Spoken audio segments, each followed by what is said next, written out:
crack of my palm echoed through hill fruits like a gunshot. James's father's face snapping sideways, his polished, calm shattering as he stumbled, fell, and tasted blood.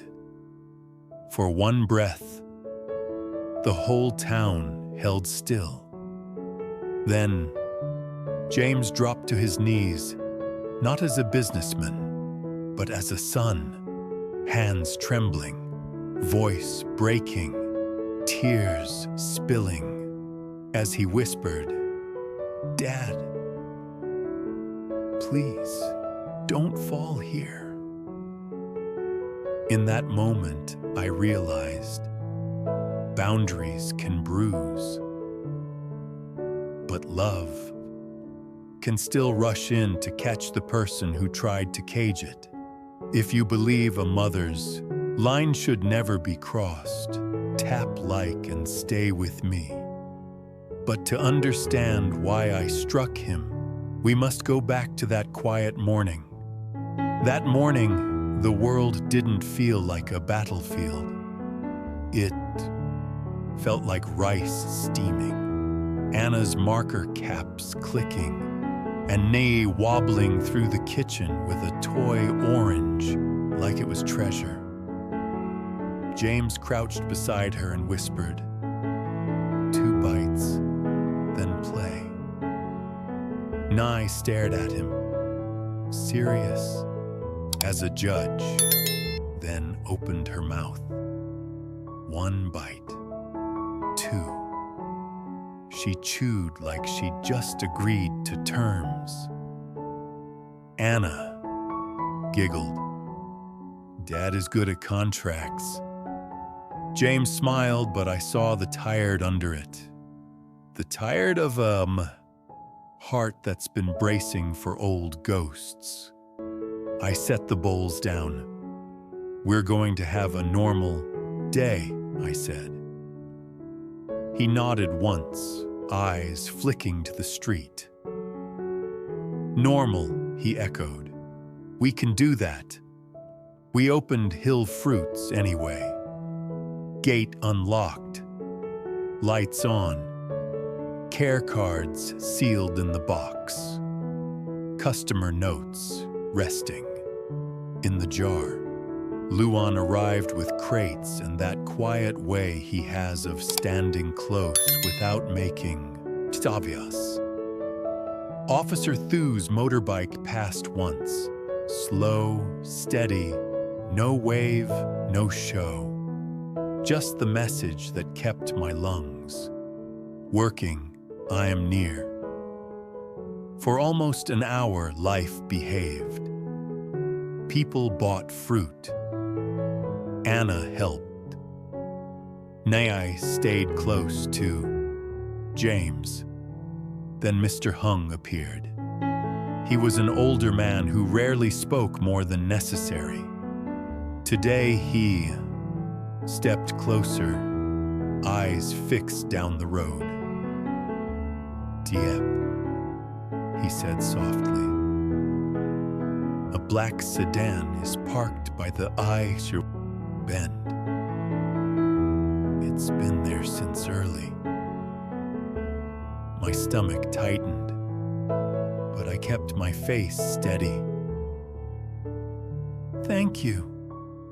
He nodded. "I'm not trying to scare you. I'm trying to keep you aware."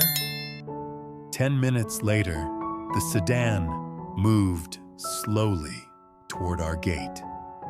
James was in the back room checking inventory when the sedan stopped. The driver didn't get out first. James's father did. Pressed shirt, clean shoes, calm face. The kind of calm that cuts because it doesn't tremble. He looked at our sign, then at the fruit, then at me, like this place was a decision he hadn't approved. "I'd like a word," he said quietly. No greeting, no warmth, just that tone that assumes the door will open. James isn't available to meet privately, I replied. If you want to speak, you can do it with him present. His eyes narrowed a fraction. I'm speaking to you. I gestured to the counter. Then speak here. Public. A thin smile crossed his mouth. You've trained him well. No, I said evenly. He trained himself. He learned what love looks like. He stepped closer and lowered his voice. This can end cleanly. I will remove pressure. I will make calls stop. But you keep your shop quiet. No resort contracts. No attention. James returns to a safer structure. Safe. That cage word again. We are working, I said. We are raising children. We are staying in the light. His gaze slid toward our doorway. Children, he repeated. I heard someone asked about your daughter at the gate. My blood went cold. That wasn't concern. That was leverage. My voice hardened. Do not mention my children again. He tilted his head, patient as a judge. If you want peace, you learn when to. He didn't finish. The back room door opened. James stepped out and came straight to my side. Not in front of me, beside me. His voice stayed polite, but it carried steel. Sir, he said, you don't speak to her like that. His father's calm turned colder. James, I offered you a way out. We don't need a way out, James replied. We need you to stop. Stop what? His father asked. Worrying. I'm careful. I see how fast a small shop becomes a target. James didn't blink. You made us. Out and came straight to my side. Not in front of me. Beside me. His voice stayed polite, but it carried steel. Sir, he said, you don't speak to her like that. Father's calm turned colder. James, I offered you a way out. We don't need a way out, James replied. We need you to stop. Stop what? His father asked. Worrying? I'm careful. I see how fast a small shop becomes a target. James didn't blink. You made us a target, he said. By watching, by calling, by sending pressure. His father looked at me. Again. And you should understand your place in this, he said softly. He's mine to protect. That sentence hit something ancient in me. Control dressed as love, ownership dressed as worry. I heard, my children in the next room, and my body chose them. I didn't plan it. I stepped forward and struck him. One sharp, clean hit to the side of his face. The sound cracked the morning. He staggered back. His heel caught the step. He dropped onto the bench with a heavy thud, hand flying to his cheek. Blood surfaced at the corner of his mouth. For one breath, Everything froze. Then James dropped to his knees beside him. "Dad!" The word broke in his throat. "Are you okay?" And then James did something I had never seen. He cried. Not loud, not dramatic. Just tears and a shake in his breath, like fear finally found a crack. "You can't come here and fall," he whispered. "Not here." The shop had gone silent. Even the customers had backed away, pretending to study fruit while their eyes stayed on the bench. I could feel the weight of what I'd done settle into my palms. A strike that might turn into a charge, a headline, another way to punish James through me. But when I looked at Anna and Nye, I knew why my hand had moved. Some doors you don't knock on, you bolt them shut. Mr. Hung rushed in with water. Luan lifted his phone. "Officer Thu is nearby," he murmured. James's father waved weakly.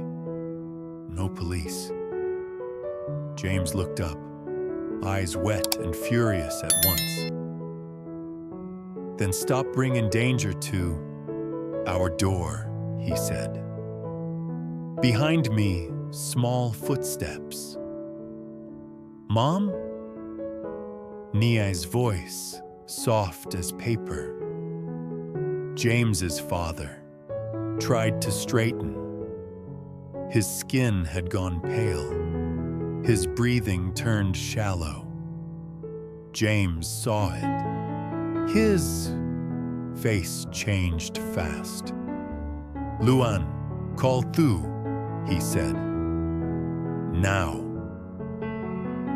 His father's eyes snapped open. "I said..." His shoulders sagged. The calm mask slipped. For the first time, he looked like a man losing control of his own body. James grabbed his wrist, searching for a pulse with trembling fingers. "Dad," he whispered, "talk to me." At the doorway, Nye clutched her toy orange to her chest, wide-eyed. Anna stood behind her with a marker in her hand, staring at the blood and James's tears like she'd walked into the wrong story. Down the road, a motorbike engine rose, fast, urgent, cutting through the morning like an alarm. Officer Thu didn't ask questions first. She acted. Her motorbike skidded to a stop at our gate, and she was already kneeling by the bench, 2 fingers at James's father's wrist. "James," she said, low and steady. "Breathe.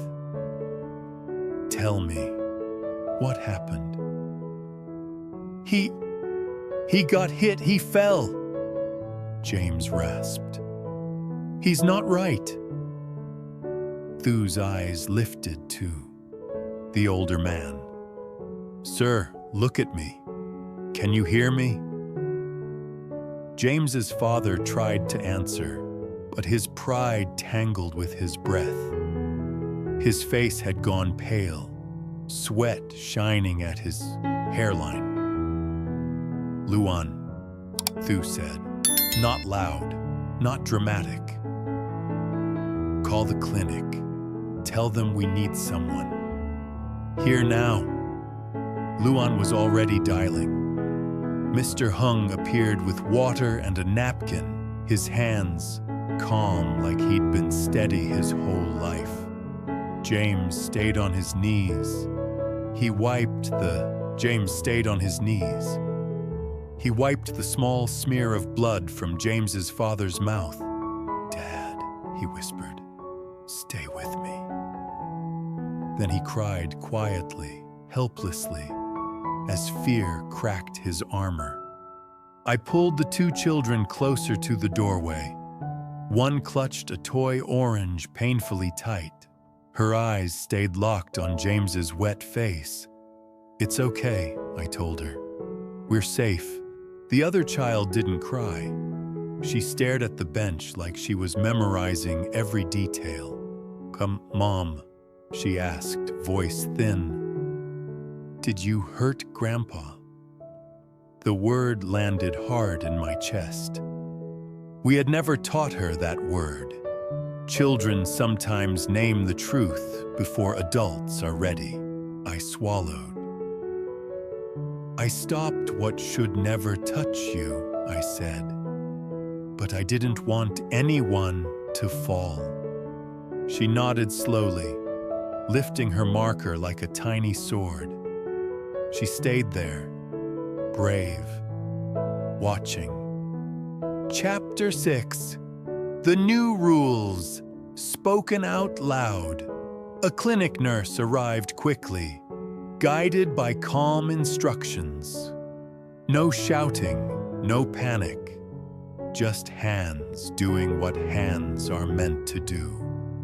"Sit still," said the nurse. "Slow breaths. Let me check you." James's father tried to push her away. "I'm fine," he said. James's voice cut through, polite but unmovable. "You will let her check you." It was boundary. They shifted to the side of the shop near the gate. Still in the light, still public. Not a car door, not a closed room, not the old world. A police officer stayed close. Insurance. An unnamed friend watched the road. An older customer stayed near the children, offering water again and again. When the nurse said he was stable but needed rest, James exhaled like he'd been underwater. James's father rubbed his cheek, wincing. His eyes slid to Diep, expecting to find victory. What he found was Diep's shaking hands and a mother's face that looked nothing like triumph. Chapter 7. A private minute in the light. James didn't let James's father leave without words. "Say James told him softly, eyes still wet. "Say what you came to say." James's father looked past him toward the kitchen window where a small shadow moved. His voice lowered. All of this started as blind worry," he murmured. James's jaw tightened. "Worry doesn't excuse intimidation." A pause. His throat worked. "You have proof," he admitted. "Calls, messages, pressure, enough to ruin me." James didn't blink. "Yes, and you didn't," James's father whispered. Like the fact itself hurt, James's voice came out tired. "My children don't need to grow up watching revenge. They need boundaries." James's father stared at him. "I saw you cry," he said quietly. "Not to win." James looked away fast, embarrassed. "I don't hate you," he said, "but I won't be owned." James's father touched his cheek, as if the sting kept him honest. "Then I will stop," he said. James's face didn't soften. "Don't say it if you won't live it." James's father nodded. "I will." James's father reached into his pocket and pulled out a business card. On the back, he wrote steadily, "No more contact. No more pressure. I'll handle the mess I created." He placed it in James's palm. James read it twice. His fingers tightened around it like it was both proof and grief. Then James's father turned to Diep. "You shouldn't have hit me," he said, voice low. Diep lifted her chin. "You shouldn't have aimed at my children." He held her gaze, measuring. Then he gave the smallest nod. No forgiveness, no friendship, only acknowledgement. That evening, Hill Fruits opened again. Not because fruit mattered more than fear. Routine is how we tell fear it doesn't choose our life. A child drew a care card and slipped it into the box with both hands. Careful as prayer. "You are safe here." Another child demanded soup like the world hadn't shaken at all today. James fed her 2 bites, then let her run off. The normalness of it made my throat burn. After the girls were asleep, James placed the business card beside the painting on our kitchen table. 2 kinds of proof. One was color and memory, a door to the boy he used to be. The other was ink and consequence. A promise from a man who had never known how to say, "I was wrong." James stared at both for a long time, then looked at me, tired, steady, and quietly hopeful. "If he really stops," he whispered, "we can finally just live." I squeezed his hand. "We'll live either way," I said. "But if he stops, we'll..." Live lighter.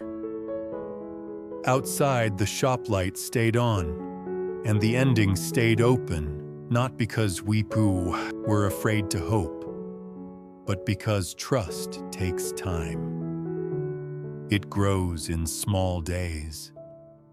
In 2 bites, then play. In a mother's line that holds, and in the way hope, at last, sat down at our table like it belonged there, and we let it stay.